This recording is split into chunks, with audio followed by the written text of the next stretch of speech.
Hello, everybody. I'm Seija Rankin from Entertainment Weekly. I'm here with the creative geniuses behind Homeland. Do you guys want to introduce yourselves from your respective little boxes? Alex, let's start with you just because I see you on my top left here. Hi, I'm Alex Gansa. I was the showrunner and co-creator of Homeland for 8 great years, and so happy to be with you guys, and so excited to be doing a 92nd Street Y thing. It's like been a dream of mine for a long time. So thanks. Hi, I'm Claire Danes. I played Carrie Mathison for a very long time, and I'm really happy to be with you all in this virtual way. Hi, my name is Mandy Patinkin. I played Saul Berenson for 8 years with my dear Claire and my dear Alex and many others, and very nice to be back at the 92nd Street Y. This is not my first occasion.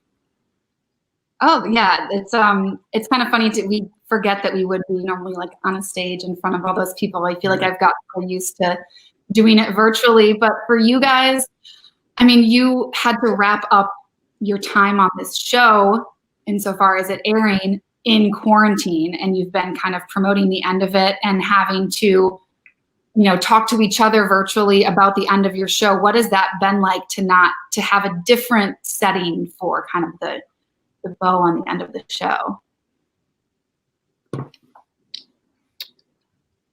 Anybody want to go?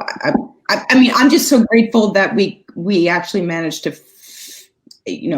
finish the season and the series, and deliver it safely to audiences. I mean, if this had happened this time last year, I would be in Morocco forevermore, I think. I don't know. But I'm just so relieved that there was, any closure at all.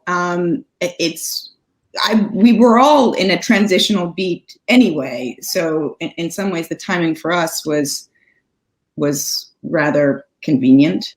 But it's a little bit, be careful what you wish for, because this was such a global experience. I mean, we were so transient for a decade, and we just were desperately pining to be back home, and boy, are we now.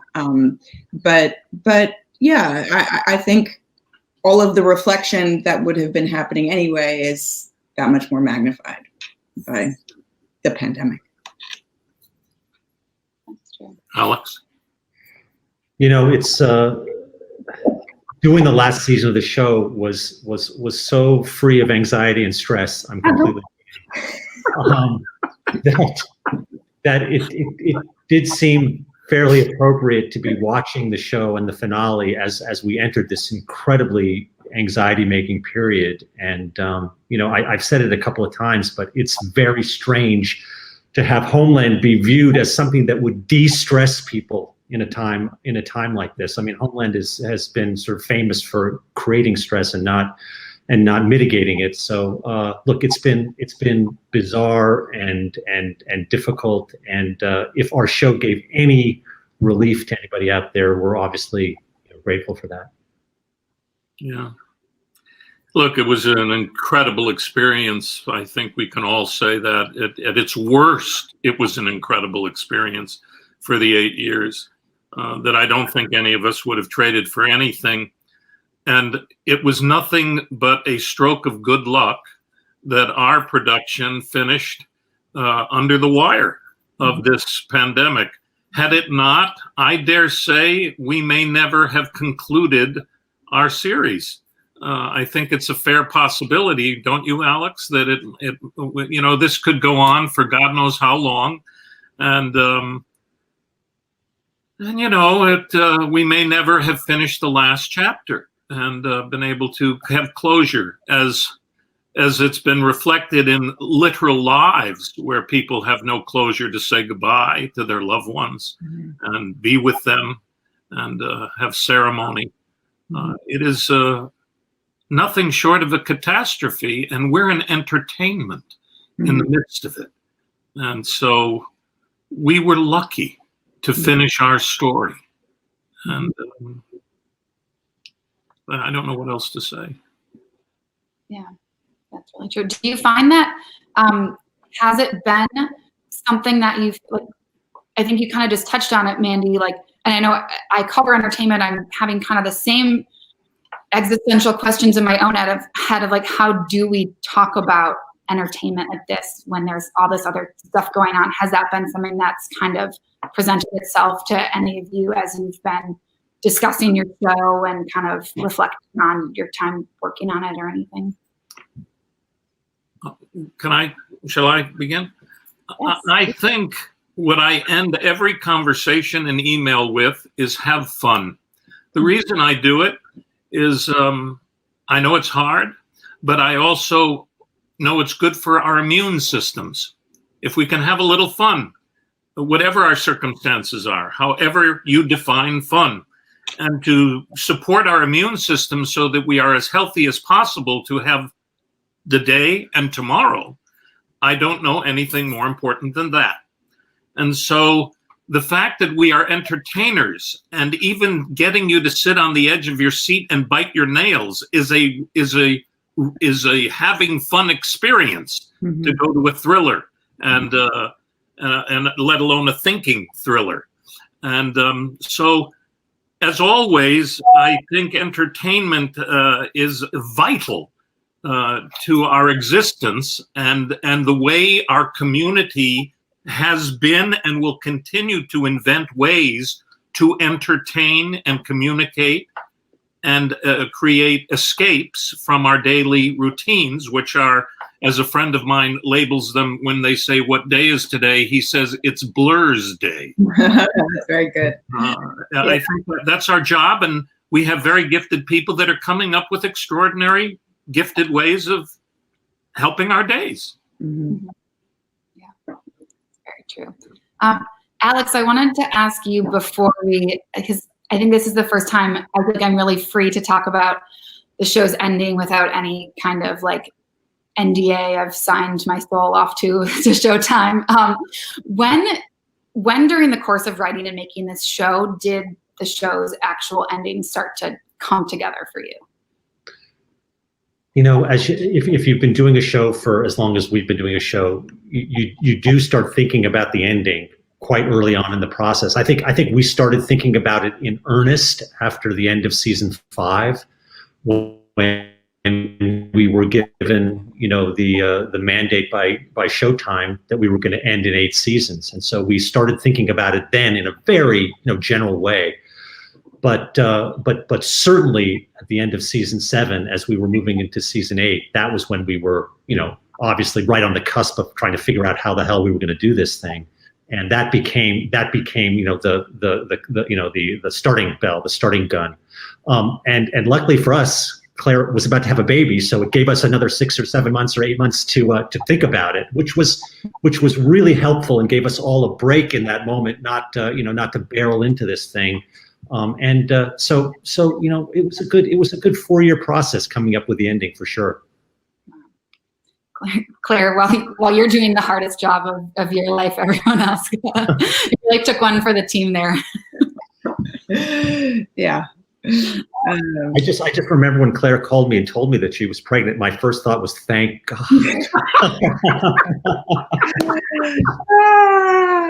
We've never been so happy for a baby in our life. Here to serve. Yeah.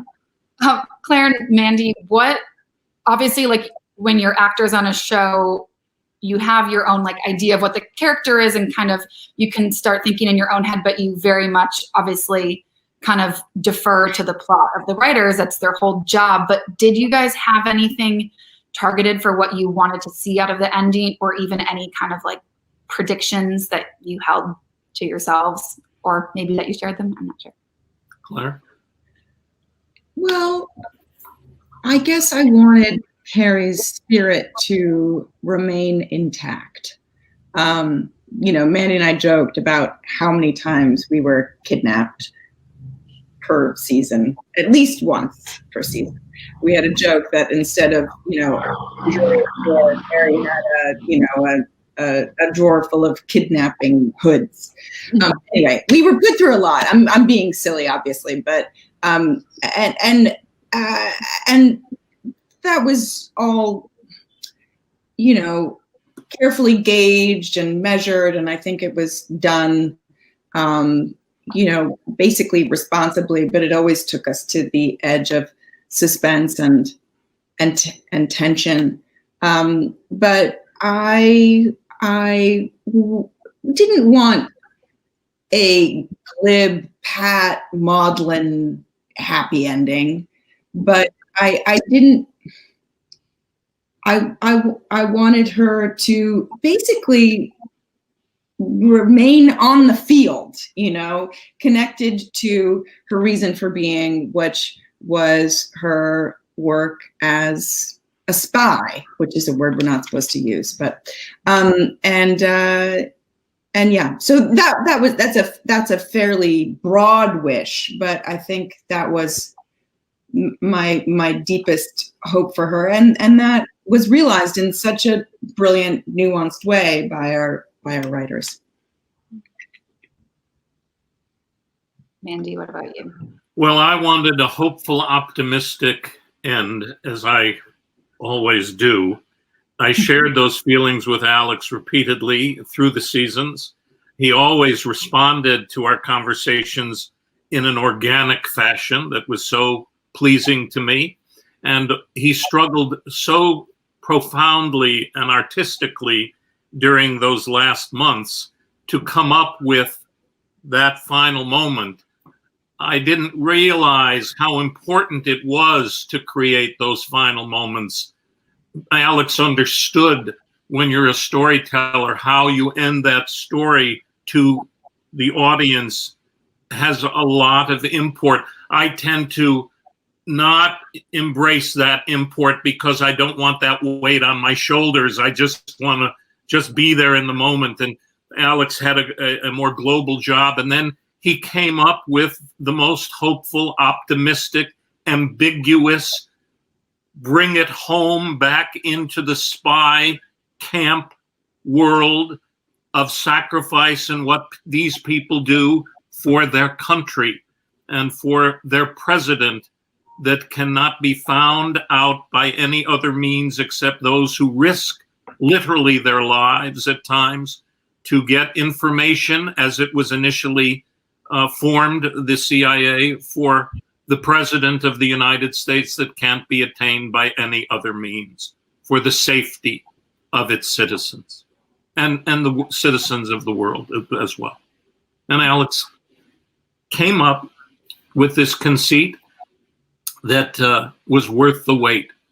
It takes the time it takes. Well, it's very generous of Mandy to credit me with that all. And I would just say that so many people were involved in the process. You know, not only obviously everybody that sat in the story room, but, you know, the two, just incandescent actors that are on screen right now with us.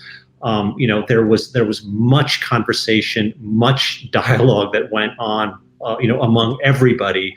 And there were many iterations of the finale. That were written and passed around and summarily changed and rejected. And it was if there's one thing I would say, it was a collaboration in the best way. And the fact that we came out with an ending that apparently pleased a lot of people is a tribute to the fact that this is a collection of artists who somehow managed to work together for 8 years.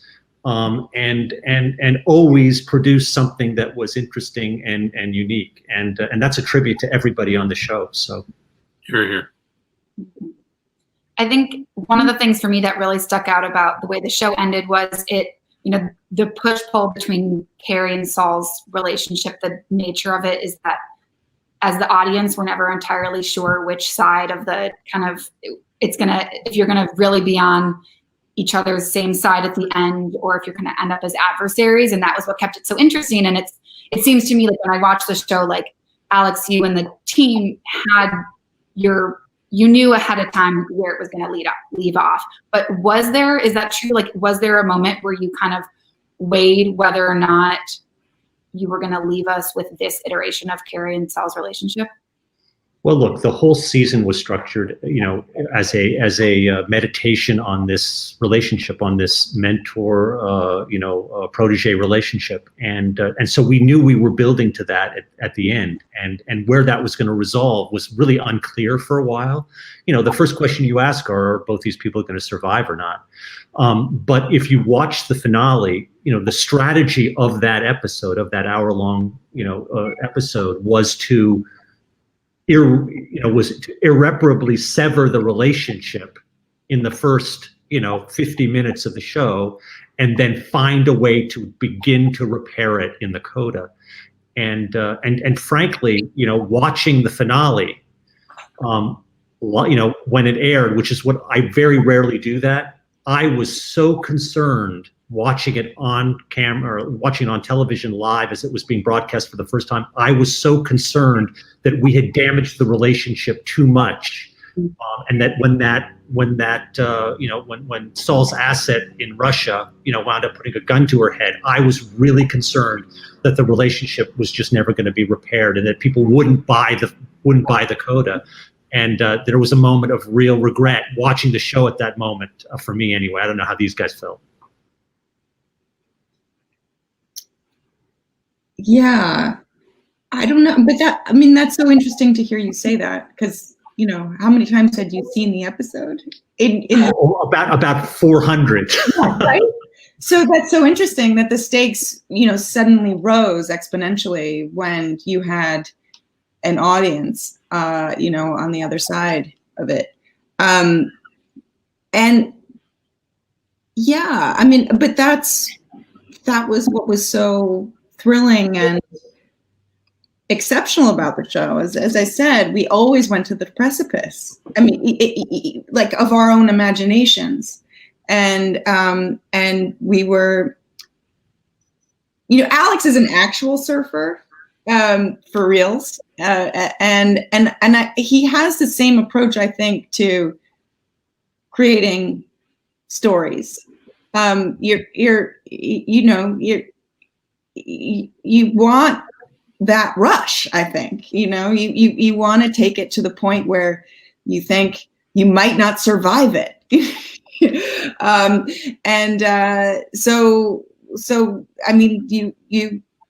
You were clearly successful because you were at the edge of your own seat. But yeah, and that was an extraordinary gift, to be so adrenalized.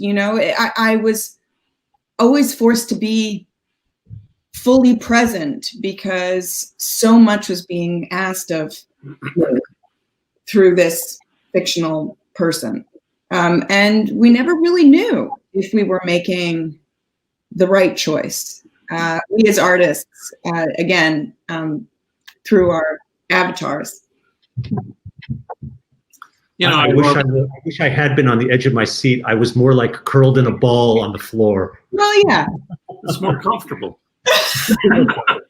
I tell you, I love hearing this conversation, because it's not just Alex and Claire and myself.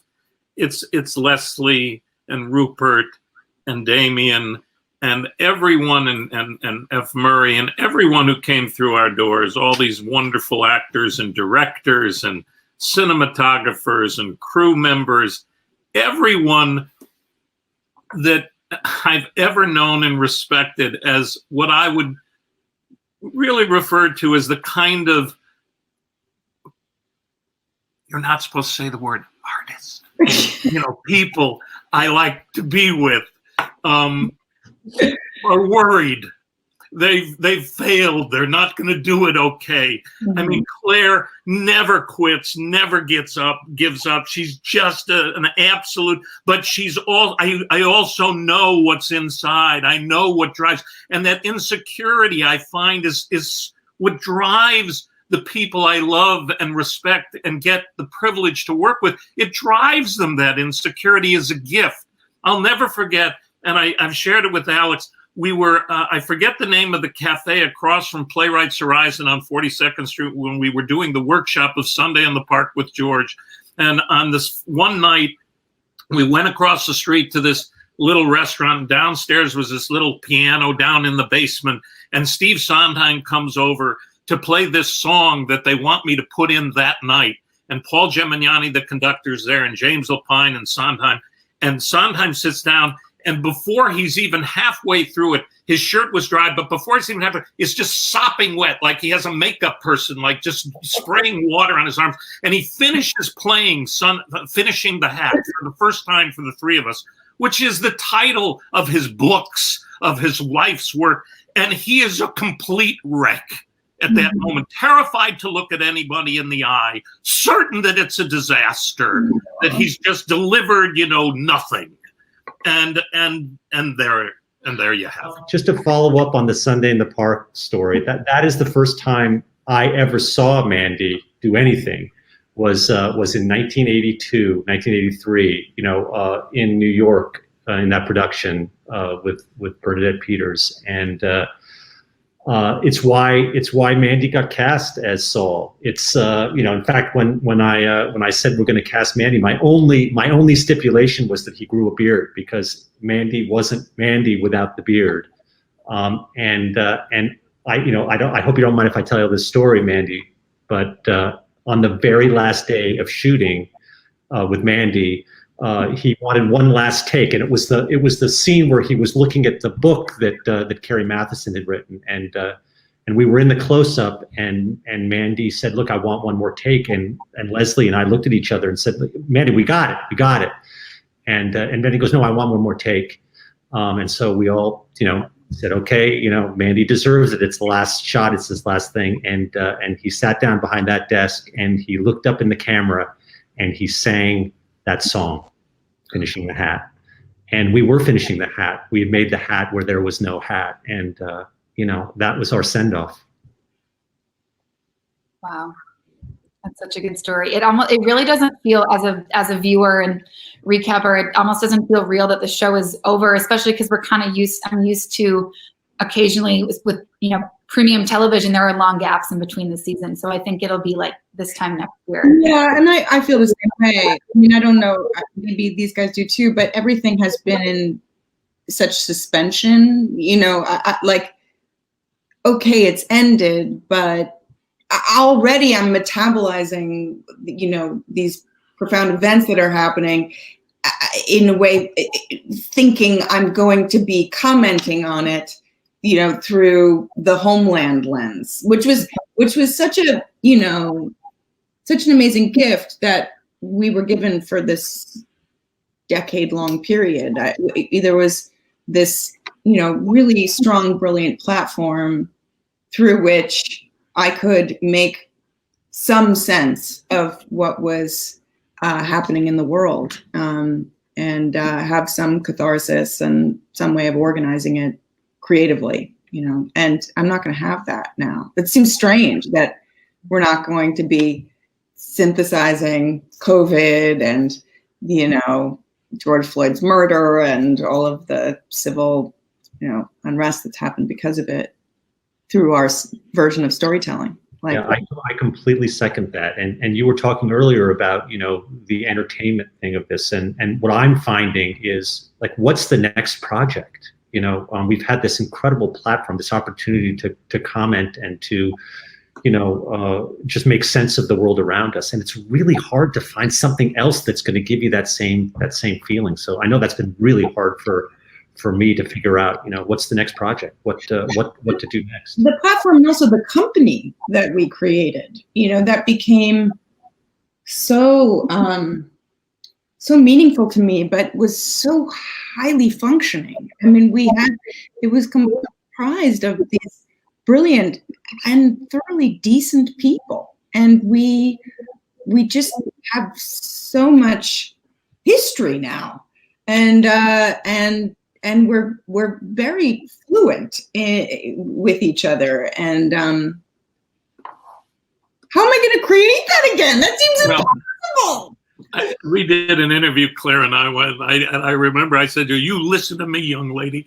And I love being the old guy in the room right now. I know. I mean, I guess it'll happen again. But I'm certain that Claire and Alex, who are blessedly younger than I am, will have an equal, if not greater, experience down the road.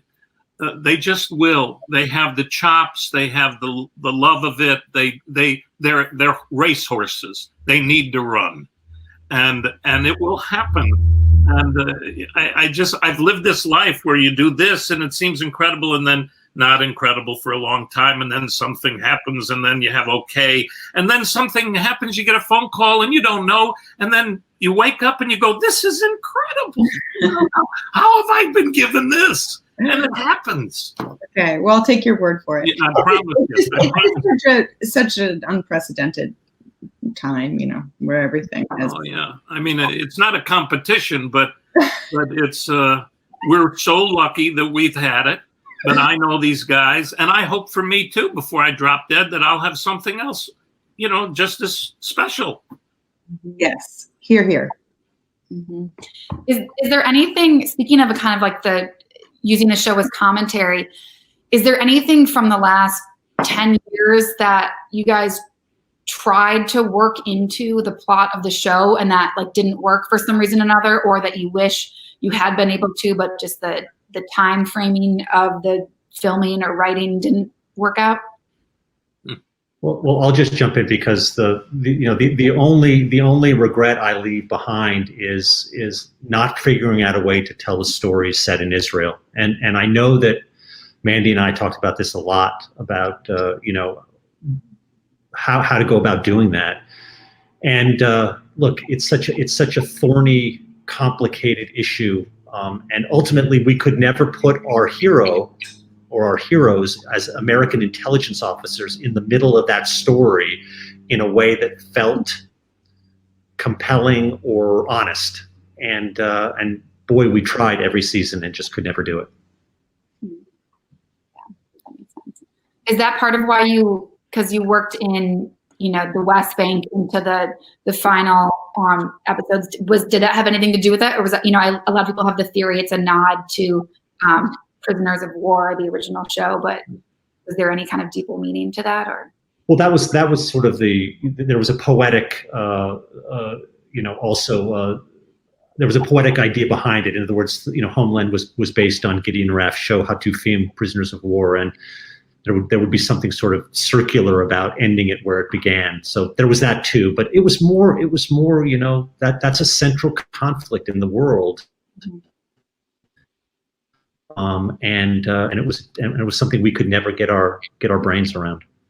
That makes sense. Where I have to say, as actors, we all have our private lives underneath the words that our writers ask us to say, and the silence in between the words when we're listening or lost, and the camera captures it.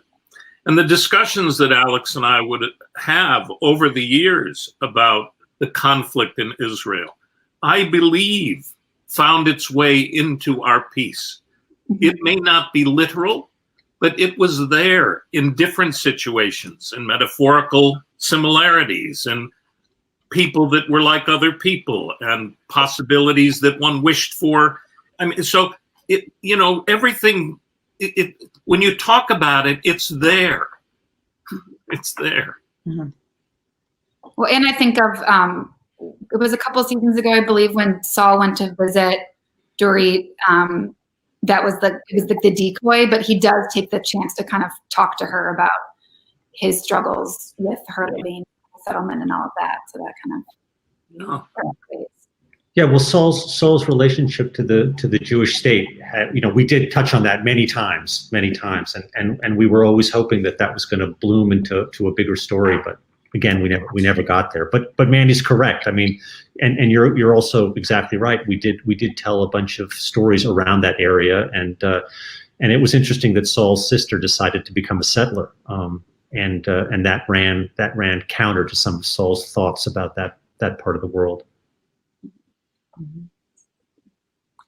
You filmed this show in a wide variety of really fascinating locations.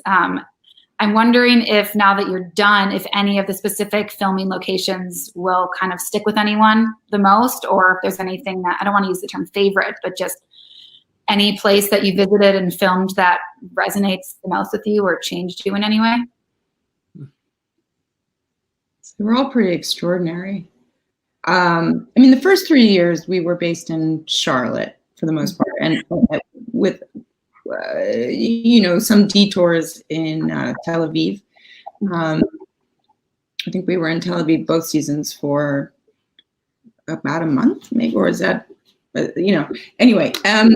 But it felt relatively local until we went to South Africa. So that's quite striking, just because it was the first time we ventured so far out for so long.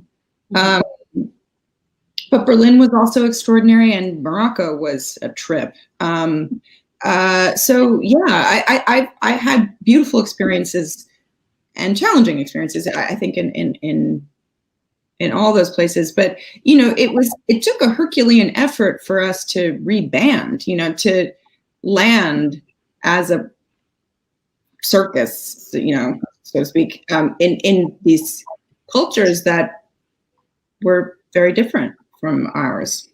So it was a big download. That was a huge effort that happened logistically before we got into the actual process of filming. I mean, we were surrounded in Richmond, Virginia. We lived on these streets where they are the focus of global attention right now, where these statues were a block away from where I was living, that are the question of what to do with them. My wife always felt strongly you should put a big barrier around them, not tear them down, and turn each one into a museum to show what the history and the attitudes were at times that created these things, which is an interesting idea. So we were in places that were profoundly like that, echoing of current event. For me, as a Jew, to be in Berlin and have that kind of time to explore places that we were shooting in or blocks away from, or a studio where Goebbels' office was, and was really overwhelming. I made everybody go on certain tours and take in the history that we were working in.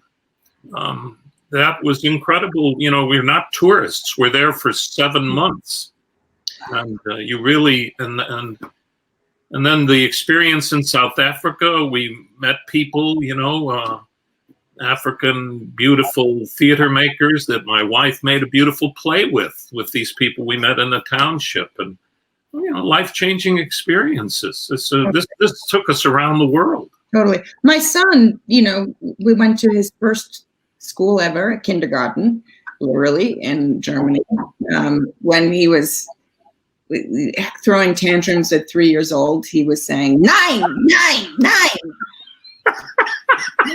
But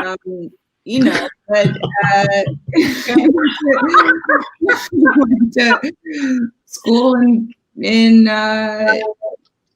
Morocco. We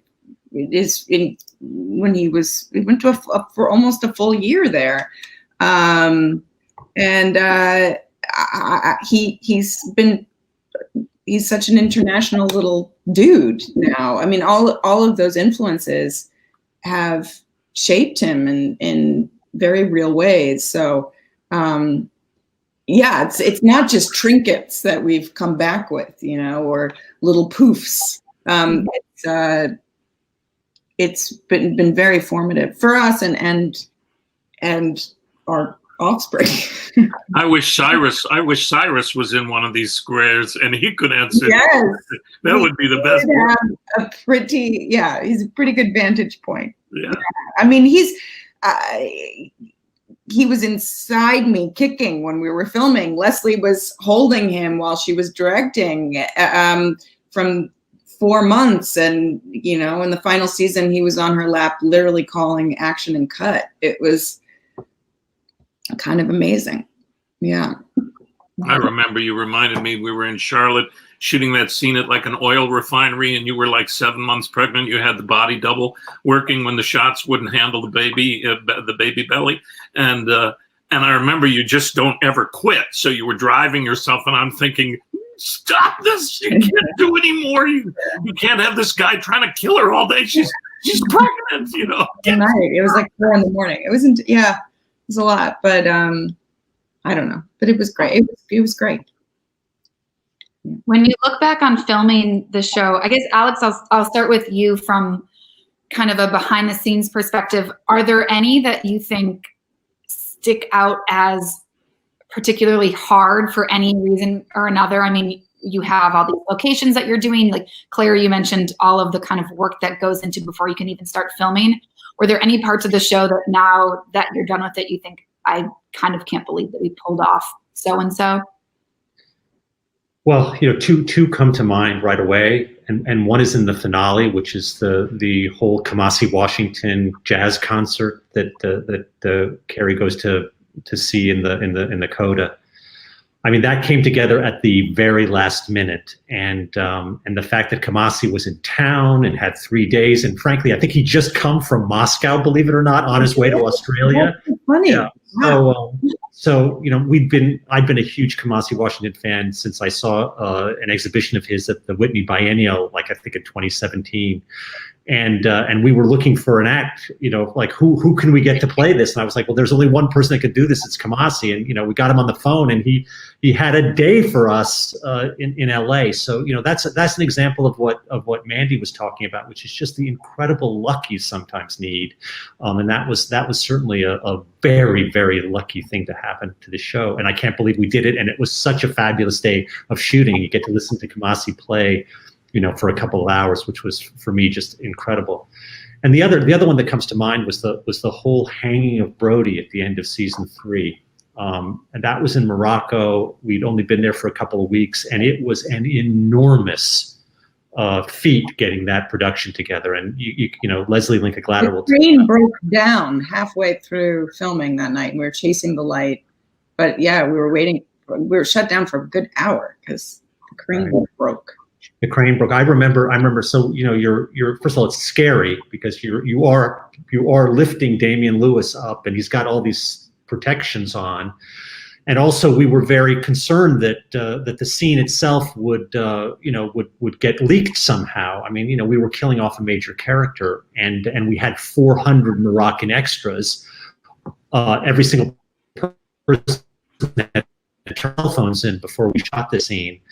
And so I remember we were lifting Damien up on this crane, which is, you know, horrifically how they actually hang people in Tehran. It's it's a slow death. And anyway, you know, Damien got up about 20 feet and he started wiggling around madly. And I'm just thinking to myself, oh my God, we're gonna, you know. And he was pointing at a young woman in the audience who was filming him with her hidden cell phone. And it was just, you know, it was chaotic like that in a way. And the fact that it all cut together at the end, and that everybody survived, and the sequence was so profoundly disturbing and powerful. I just cannot believe we actually did that. Yeah, that's a big. Mandy and Claire, anything for you that sticks out as like on the actor's point of view, whether it's stunts or scenes like that you are particularly proud of or shocked that you pulled it all together? I don't know. I mean, I'm reminded now of all of the kind of guerrilla style filmmaking that we had to do along the way. In Berlin and in Hungary and Budapest in the penultimate season, I was doing these major chase scenes in train stations that were fully operating. And so I was, you know, running desperately through a crowd of regular commuters who had no idea that we were attempting to film an episode of television. And in Hungary, we were filming as if it were in Moscow. So we had all these Russian signs up everywhere. and pedestrians, older people, quite a few of them suddenly got really panicked that that the Russians had come back somehow. There was this bizarre distortion, and I felt horrible about that, but it was just a strange meeting of fiction and reality, and we were inadvertently kind of playing with people's psyches. But yeah, I mean, I think that's just because we were talking about the production of it, and having to perform within those kind of very heightened realities and moments. But yeah, I mean, Mandy and I were always hosting. I mean, we were in our separate storylines for the majority of the time. And then we would meet occasionally and have a big scene. And I always treasured those scenes because I loved working with Mandy so deeply. And also because we had developed such a thorough, deep trust with one another. And, and a lot of the time I was working with an actor who I had never met before. And, because that reflects the work of our characters. We were always recruiting. We were, interfacing with people who we didn't know very well. And we had to kind of create instant intimacy with them and all that. But that was always a little bit stressful for me as a performer because I felt a little lonely, and again, I think that was just true of what our characters were going through. But it was always a relief to find my friend, kind of 4 points on the continuum of the season. Mm-hmm. That's true. Mandy, what about you? Two moments that I remember particularly. One was in Morocco, just a technical, physical thing. We were in a market, and there were cameras in different locations, and Leslie was directing, and I can't remember exactly what was happening. A woman was going to be on a motorcycle, and something else was happening, and there were supposed to be 300 extras that were our people. And, you're in these countries, and communication is not, ABC. And there were 3,000 real people in the market. And in the midst of that, Leslie got everything she needed. And it was just wild. And I had a makeup person that was an ex-Israeli military female soldier that was literally guarding me in ways that I just felt very safe. Which brings me to the second moment that Claire probably doesn't even realize. We had a scene on a runway in an airport that I had a lot of difficulty doing because of its emotional content. It was very hard for me. There were lots of things about the airplane coming and going that made difficulties all around technically. But I had to go to a certain place that was hard to go to and where my mind goes. And finally we get it. And when it's all over and no cameras are moving, we're just sort of heading back toward a building. And I'm somewhat of a crybaby, and I lost it. And Claire was with me, and she just said nothing but just touched me. And the touch was a comfort. And it was unforgettable to me, just the kindness in her touch when I was so frightened, having been in that mindset for, some actors can just finish a scene like that, walk away. I don't know how to do that. So I gotta rev up, and then it takes a while till I get back to earth. And she just was there for me in a way that she probably didn't even know what happened. But I just, that to me is that's what I walk away with. Mandy, can I tell you my recollection of that day? Yeah. My recollection of that day, I missed that moment. But before that, remember, it was extremely hot that day out on that tarmac. It was like 1,000 degrees, and the scene was very difficult. And at one point, you had to take a break, and so you wandered off out into this field adjacent to the airstrip, and then Leslie, I remembered as Seith, but maybe it was Leslie, but the director, whoever that director was, went out to comfort you out in the middle of the field. They were there, yeah. And one of the grips turned to me and goes, "Do they realize there's cobras out there?" That I was like, "Oh my God." And so, Mandy, you may have been having an emotional breakdown, but we were terrified back on the airstrip. That there were poisonous snakes out there, well-known poisonous snakes.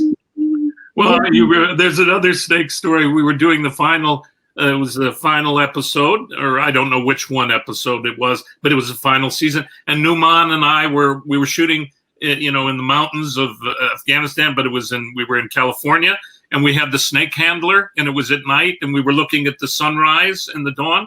And so they wanted the approach of us coming. So whoever's directing is going, "Just further back, man, further back, further back." I'm like, "Where's the snake handler?" Because everybody, there's signs, everybody, be careful, there's snakes, there's rattlesnakes everywhere. And I said, where I want the snake handler right here. Where's the frame of the camera? Right here? Okay, I want the snake handler right on the edge of the frame. And I want him handling snakes right next to me every fucking second. It's a pretty good metaphor. It did feel like there were snakes at our feet throughout the entire thing. But it's like, and that first season was especially scary because we were so groping in the dark. I mean, we didn't know what we were doing exactly. But then we defined the parameters, and they were pretty big. We went to some deep, far places, all of us within ourselves, as I was mentioning before, and we would do it together. And so we learned that it was safe, and so we could relax into that a little bit more. I mean, it was never easy, ever, but the first season is particularly unnerving, just because you're just making it up as you go along. When you were saying that, Claire, I started to think of trapeze people. I don't like to use the word, the A word, trapeze people. And they work together, their families, and they just have a trust. So they let go and they flip and they do things in the midair, and then they grab the arms or the wrists. And that's what it was like. So I'm not acting like it's not going to be easy to do the next thing or things, because I don't know if I'll be caught. Right. When we leap. Yes. And we had a family of catchers. Right. Everybody was a catcher. Yes. And a leaper. And I knew everybody so intimately. I mean, I knew who wrote an episode before I looked at the paper with the title.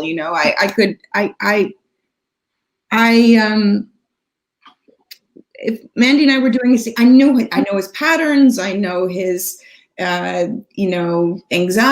I know his strengths. I can anticipate when he's going to go off into something that he's going to do, and I know how to, spot him, to borrow the trapeze metaphor again. But there's just such joy in that, and safety. Safety. Mm-hmm. Yeah, and paradoxically, the safer you feel, the greater risks you can take. Yeah, it really is one of the really, really great gifts of television. If you get lucky enough to be in something that lives and lasts over time, that time with all your family, it is. I don't know, you can be in a Broadway show for years, but that doesn't usually work so good. The nature of television, it's a different episode every week. You're learning different material with different people. So the changes are voluminous, but you are with a core family. And you don't, hard to figure out where you get that, maybe except in an orchestra, if you're an orchestra member for years. Yeah. That's true. I have to get to a few fan questions while we still have time. So, I mean, our EW's fans, 92nd Street Y's fans of Homeland are very, very passionate. And one theme that seemed to resonate through a lot of people's questions was the desire for a spinoff. And so people wanted to ask, what are the possible chances of a spinoff? One suggestion was young Saul in East Berlin, potentially. So, you have the wrong person up here. Who you need is Howard Gordon, who would say, "Of course, we'll do a spinoff." I think it's a little fresh for all of us right now. And look, as Howard likes to say, I'll just mimic and never say never. But also, if the finale had been less successful, maybe I would have liked to have another shot at it, another bite at the apple. But I really do think that we ended it in a way that was right. And I would be very nervous about going back in and trying to find a new way to close the thing out. So.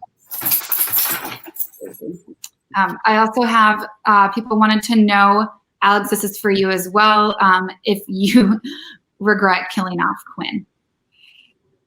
They're hitting me out with the zingers.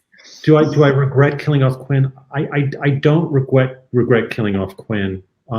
Although I will say that I was just as emotionally devastated as everybody else was by losing that character. But we took him through so many seasons, and in our minds we played the story out to a place where it was time for it to come to an end. So and we'd lost Brody before that. And it did open up the show to another kind of storytelling after he left. Again, we morphed, again, we changed. And, look, I know our fans are incredibly proprietary about the show and its characters, and Rupert Friend did an incredible job. And that last season he was in, when he played that damaged, war hero. I mean, I just thought that was just, one of the best character arcs that we did. And I agree. I loved the exploring that character in that moment.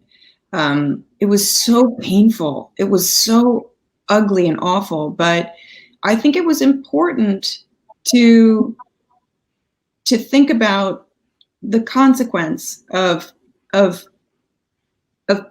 putting a person through that kind of trauma. It's easier in some ways to simply kill them. But here was somebody who, it was kind of a dead man walking. He was a ghost of himself. And, that I thought that was, that had a lot of value, but it was really tough. It was really tough. One of the things that attracted Howard and me to the idea of doing this show was that at the time there was nothing on television that dramatized all these Americans coming home from the two wars that we were fighting. I mean, that was one of the most attractive things to us about doing this show, and this really offered an opportunity to tell the effects of what it is to fight a war on a human being.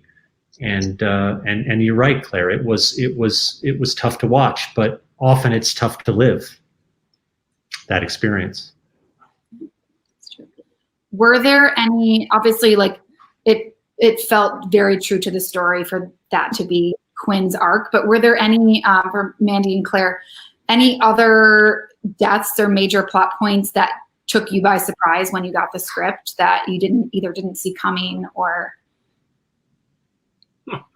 that first year, and often after that, it was unbelievable. Every time you turned a page of a script, you did not know you couldn't believe what was happening and what was going to come. You couldn't second guess any of it. My wife has a gift and it's a little maddening. She sits down at a movie or television show and one thing is said, and then she says what's going to happen at the end. And she's always right. And it can be pretty, and she didn't have a clue. you know, and what our team led by Alex were creating was a page turner. I remember sitting in Video Village. I guess we were shooting the penultimate episode of that first season, and I read finally got, the hotcake, the script of the finale. And when I read that final beat where Carrie's getting electroconvulsive therapy, I did. I don't know. What did you say? Like, oh my, what did you do? Like, what? That's crazy. Yeah, I still remember the viscera of that. And then of course, having to film it. But that's another wonderful thing about television is the kind of choose your own adventure element of it. I am an audience member and a player, both. And so that the energy I had of being kind of delighted by the story that was unfolding would fuel and feed the work I was doing. Because, I thought it was amazing, and I was really animated by it and wanted to share that enthusiasm with everyone else. We also had the luxury, it wasn't used very often, but we knew it was there if needed in terms of storytelling on our team. And it gave us a freedom to relax and just do whatever was being asked. Because if it didn't work, or it was too much, or the story part wasn't right, or how we played it was not helpful to what story was needing to be told, we would, if necessary, redo it because of the nature of cable and this, you don't have a lot of time, particularly toward the end, but if needed, sometimes you can fix it. And that wasn't the case in the old network television days. There was no time. Right. But that was a relaxer to know that our storytellers would not let the wrong thing get out. Mm-hmm.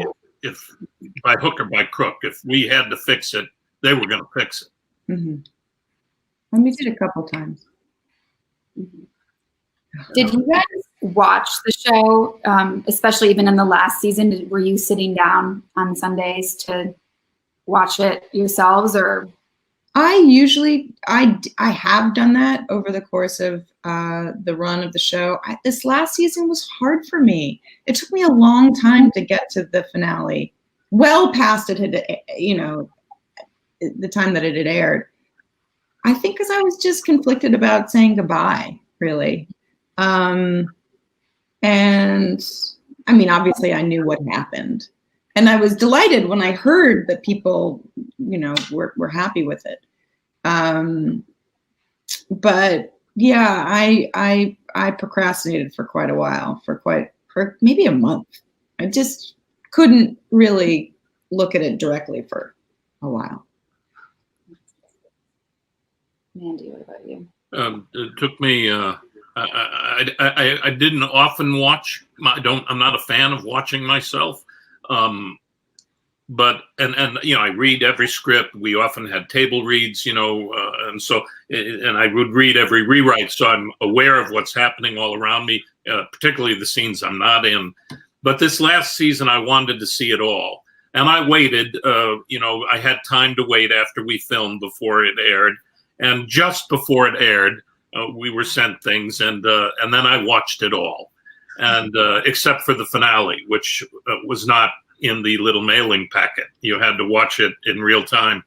And I was it was so thrilling to see what our team just did with the whole ball game. And, when you're in the day and the clock is ticking and all the stuff is going on, the different countries, the heat, the problems, you don't have time to think about anything but getting the next moment captured and giving possibilities to Alex and our editor team, our teams of editors.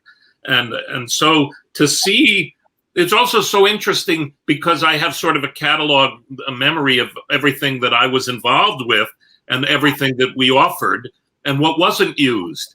And to sort of, have my version of the process that our team went through to get to what they chose at the end it's very interesting. And I don't ask, I don't ask like, well, what did you do or why was this? I just find it interesting as a participator who gets to view the final product and know what wasn't used. It's just very interesting. Alex, do you watch?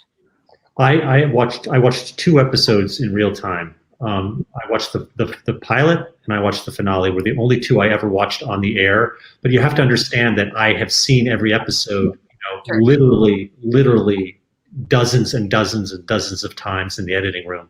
And just speaking to what Mandy said, what we tried to do in the editing room, the very first pass in the editing room is just you excise everything that doesn't feel real and that doesn't feel honest, and and that's just and look, everybody has a different style in the editing room, but that's the first thing you do, and then you figure out how the rest of it is working, and the pilot and the finale were 2 episodes of television that I spent longer in the dark in that editing room than on any other episodes. I mean, I think we were in the editing room on the finale for over 3 months solid, and a lot of it did get reinvented in that editing room.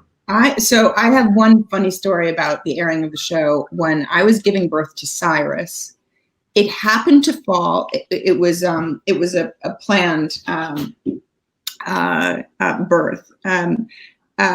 And so I knew the date, and it happened to be the date that the finale of that second season, being aired. And Hugh and I were at Bed Bath & Beyond getting our, last few things that we needed. And people kept coming up to us saying, really excited about tonight. And we're like, how do they know we're having the baby? And it all happened much faster than it was supposed to. I was supposed to take this little primer that was going to get me going, and the next morning, I was going to be in, having it, giving birth actively. So it was in my mind that it was set for the next morning, but it just happened to be that I was ready to go anyway, and it was on, and I wasn't admitting it to myself, but there it was, and I was in increasing agony and awake. I should have been asleep, but I was very awake. And it occurred to me that the finale had aired, and I was thinking, gosh, I wonder what people thought about it. So of course I'm on my phone and looking for feedback. And when you're looking for feedback, basically you're just gunning for the worst comment that you can find. And, of course I found a lot of them, and I was like, wow, this is the definition of masochism. I am in labor and reading bad reviews. But it was very funny. So I had to put my phone away, and, but it was this bizarre, yeah. Anyway. Wonderful narrative arc for just kind of the whole show, to think that was season 2, and now here we are. Well, we're out of time, but thank you all so much for talking with me and for making this wonderful show. It's really been such a dramatic and emotional blessing in my entertainment landscape. So it will be a long time before I tune into television in the same way again. So thank you. That's very, very generous of you to say. Thank you. Thank you for being a part of it. Very welcome. Okay.